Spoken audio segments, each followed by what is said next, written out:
Hello there, IELTS students. Welcome to IELTS Podcast. You no longer have to worry, fret, or panic about IELTS because we are here to guide you through this test jungle. Enjoy these IELTS tutorials, and if you need more help or want to access the famous online course, you can visit us at IELTSPodcast.com. Hi everyone, welcome to another podcast. My name is Ellen. You may recognize me from the essay corrections or perhaps from other podcasts that I've done in the past. Here today I'm going to talk about some vocabulary that is on everybody's lips these days because it's a topic that everyone is talking about, reading about, and learning about. Of course, I'm talking about the coronavirus pandemic. You may be reading, you may be watching, you may be learning about what's going on, and you may be doing some of this in English. And I really want to advise you to, if you haven't done so already. Now, the truth is the IELTS exam typically avoids asking you anything that is maybe politically charged or maybe that is really, really current. But there are chances that on the test you will have an opportunity or you will need to use some of the vocabulary associated with this pandemic. And so that's what we're going to talk about today. I'm going to try to help you and give you some of the vocabulary words that are kind of floating around all over the news today, and also show you how you can use them, how they're used, and where it might help you. So as far as IELTS goes, you may need to refer to some of these words in your speaking test. In part 1, you may find yourself needing to use some of these words, possibly in part 3. Remember that part 3 is less scripted, so there may be some opportunity if you're talking about health, if you're talking about medicine, if you're talking about even politics perhaps, there may be an opportunity where you want to refer to some of this vocabulary. But of course, it's really important just for your knowledge, and of course, when you are reading, as you should be, news in English, it should help your comprehension if you understand some of the different terms and how they're used. Okay, so it's information that everyone really should have, whether you're taking the exam next week, next month, or even 6 months from now. Okay, so without further ado, let's get into some of the vocabulary that we keep running across. The first words that we keep running across, of course, are coronavirus and COVID-19. A lot of people use these interchangeably. So what's the correct word? What's the incorrect word? That's one thing I want to talk about first. In the beginning of the pandemic, we were all pretty much referring to it as coronavirus. Coronavirus is actually a set of viruses that all have this kind of crown-shaped protein. So what we're currently experiencing now in the pandemic is just one of these viruses. The word COVID-19 refers specifically to the pandemic that we are experiencing now. COVID is a shortened word for corona, virus, disease. And then the 19 refers to the year 2019 because that's when it was first discovered. So the word COVID-19 refers to the disease caused by one of these coronaviruses, and it has the symptoms of fever, shortness of breath, cough, and then there are some others. But those are the 3 most common symptoms that we hear about. You may also hear the word SARS thrown around. That is sometimes used as well because it also refers to a respiratory syndrome. So you may see the disease used in those terms as well with SARS. So I think I already used the word pandemic. What is a pandemic? Okay, well, before we talk about what a pandemic is, let's talk about kind of the timeline of coronavirus, or rather, in this case, of COVID-19. It started out as an outbreak. What is an outbreak? An outbreak is numerous instances of a disease, of an illness, infecting a particular area. Okay? So that's an outbreak. The first outbreak was discovered in Wuhan, China in late 2019. Then it became an epidemic. How is an epidemic different? Well, an epidemic is different really just in terms of size and perhaps to some extent geographic location. So rather than just being limited to this one specific area, it may spread out a little more. And also the volume of the population affected is greater. So the next step is that an epidemic becomes a pandemic. And we call it a pandemic when we see that it really spreads out over multiple geographic locations, many times into different countries, which of course is what has happened now with COVID-19. It has spread to different countries all across the world. And I think it was sometime in March, if I'm not mistaken, that it was deemed a pandemic. So, in terms of the spread of COVID-19, some vocabulary words that you need. Well, it's been found that the disease is found in droplets. That's our next word. What are droplets? Well, droplets are small bits of liquid that we emit from our mouth when we're talking, when we're coughing, when we're sneezing, even when we're singing or just yawning. We release these droplets, and if we are ill, they can get somebody else sick through their eyes, through their nose, through their mouth. Which is one of the reasons why many medical experts suggest that we use masks. Masks have been found to limit how the droplets can get into our system. Okay, so we have droplets, and then we have one preventative measure known as masks.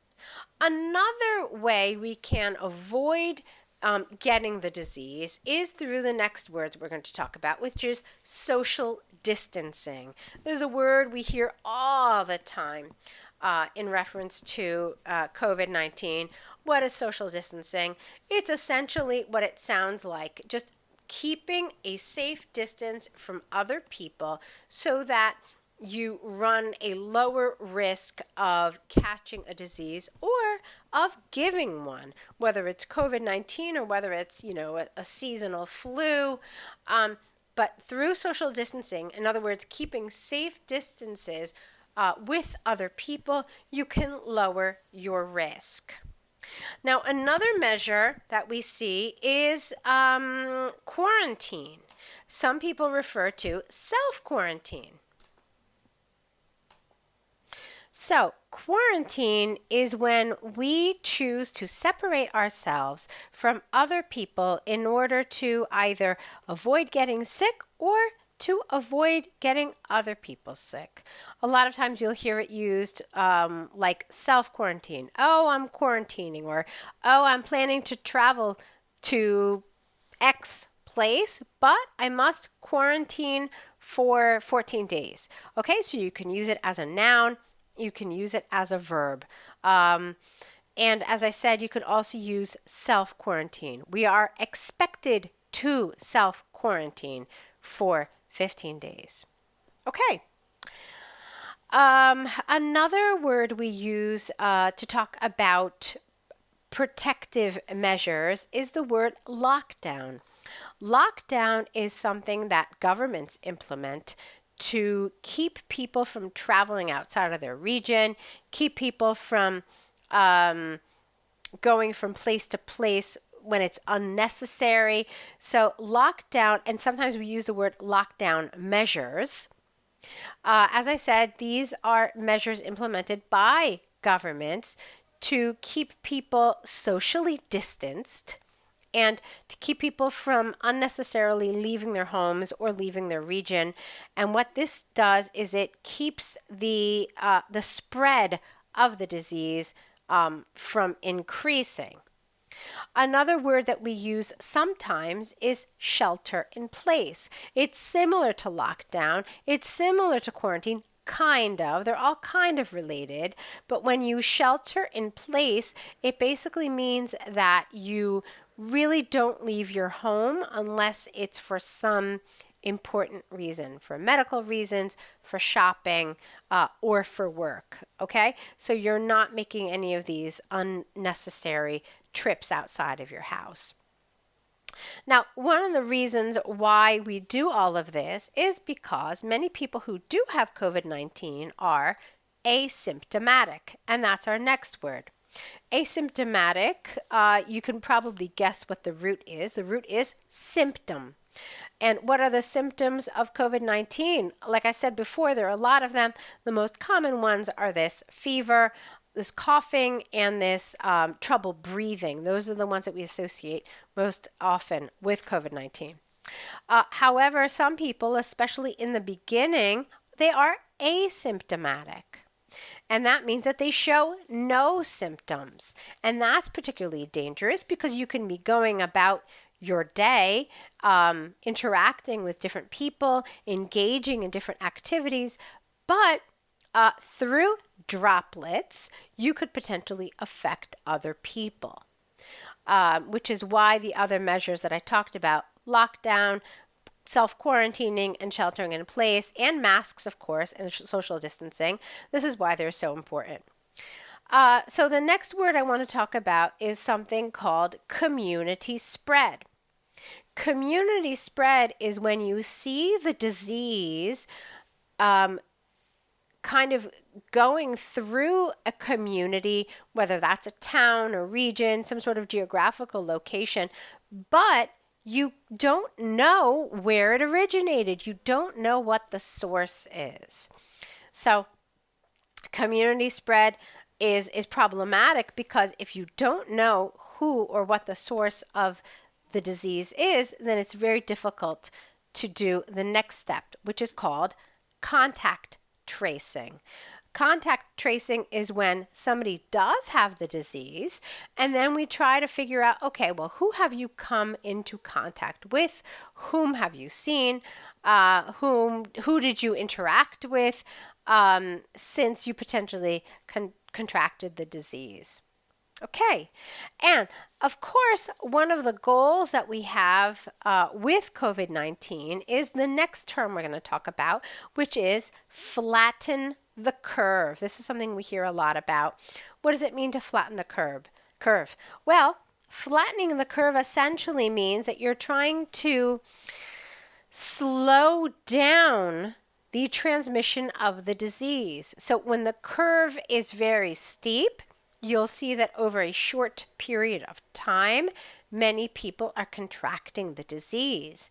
But if you can spread out and lessen the number of people who come out with positive COVID-19 results, and you could spread them out over time, this is positive because then there's not this threat to the medical system of a region, of a state, of a country, of whatever.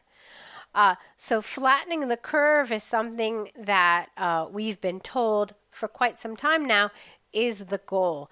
In fact, a lot of people in the medical community have told us that it's nearly impossible to completely eliminate all cases of COVID-19, but at least if we flatten the curve, in other words, if we have these positive cases spread out over a longer period of time, then the medical community and the medical system will not be overwhelmed. And that's something nobody wants to happen, because if the medical community cannot respond to all of the cases, then that's very problematic. And that's when you hear some of these tragic things that a lot of us have been watching or hearing or reading about in the news. with people who are ill with COVID-19 not getting the care that they need. Okay, so the next term I want to talk about, of course, is, well, ICU. What is an ICU? An ICU is a unit of a hospital. It essentially means it's an abbreviation for it's an acronym, actually, forgive me. It's an acronym for Intensive Care Unit. And this is where people go in a hospital when they really do need intensive care, where they need round-the-clock supervision and care for their health issues. And many times the people that you'll find here are on ventilators. What is a ventilator? A ventilator is a machine that will help you breathe because, as we said earlier, COVID-19 affects the respiratory system. The respiratory system is partially comprised of our lungs, and it's what helps us breathe. Okay? So in the ICU, people go on ventilators because they are having problems with their respiratory system. So let's go into a few more vocabulary words about who does run a risk of entering the ICU, because one of the things that we've heard a lot about COVID-19 is that it's not a serious disease. And yeah, okay, some people die, but lots of people recover and they only experience flu-like symptoms. So there is some contradictory information that we hear about COVID-19. And so it's important to kind of clarify some of the information that you may have seen or may have read or heard.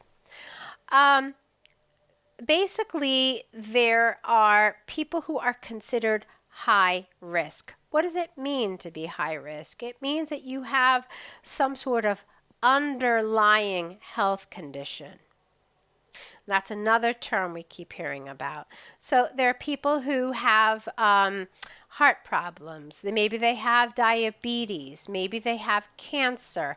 Maybe something as usually harmless as asthma even, okay, may be considered a high risk condition. It may be considered a pre-existing condition which makes these people high risk of becoming very seriously ill with COVID-19. And another word we use for these people is vulnerable. People who have these pre-existing conditions may be considered vulnerable, high risk, vulnerable, particularly susceptible to coming down with some of the more serious symptoms of COVID-19. And these are the people who may potentially need to go into the ICU, the intensive care unit, and be put on ventilators to help them breathe. Now, of course, one of the things that everyone is hoping for and hoping will arrive very soon is the vaccine. So the vaccine is the treatment that will protect us from COVID-19. If you have COVID-19, then, it may help relieve you of the symptoms. If you don't have it, then it will protect you from getting it. So this is something that everyone is hoping for, and lots of different pharmaceutical companies and researchers are working endlessly, tirelessly, day and night in order to work on this vaccine. So as far as vaccines go, a few keywords to know about them. There are different stages that are used to refer to vaccines and where they are in the testing stage. So before a vaccine is widely available to the public, like I said, it goes through several phases. So first we have the preclinical stage, which is when it's not normally given to humans in order to test its usage. Then there's phase 1 of the testing, there's phase 2, and then there's phase 3. In phases 1 through 3, the vaccine is given to more and more people in order to check its efficacy. Its efficacy means how useful it is, its effect, how effective it is, and also to see if it triggers any other unwanted side effects. So phase 1 might start with a small group of people, phase 2 with several hundred people, and then phase 3 is when it's given to thousands of people. You may be hearing in the news that different pharmaceutical companies are in different phases of their trials. So lots of people are optimistic that there will be a vaccine available in the next few months, hopefully sometime in 2020, in order to help the world from this plight that we are currently facing. So I want to leave you with that optimistic note that things are progressing, and hopefully we will all be able to return safely to some kind of new normal after this pandemic has kind of died down a little bit. I want to wish you all lots of luck with your IELTS preparation. I know that the times are very challenging. Some of you are studying from home. Some of you don't know when you will be able to take your test. And I know that a lot of times that all of this uncertainty is really, really frustrating. My one suggestion is to use all of this time to your advantage. Gain as much knowledge as you can. Practice your English as much as you can. And we are here for you, the whole team at IELTSPodcast.com, if we can help you in any way in order to help you meet your IELTS goals. So, best of luck to all of you. Keep on studying. And until next time, bye-bye.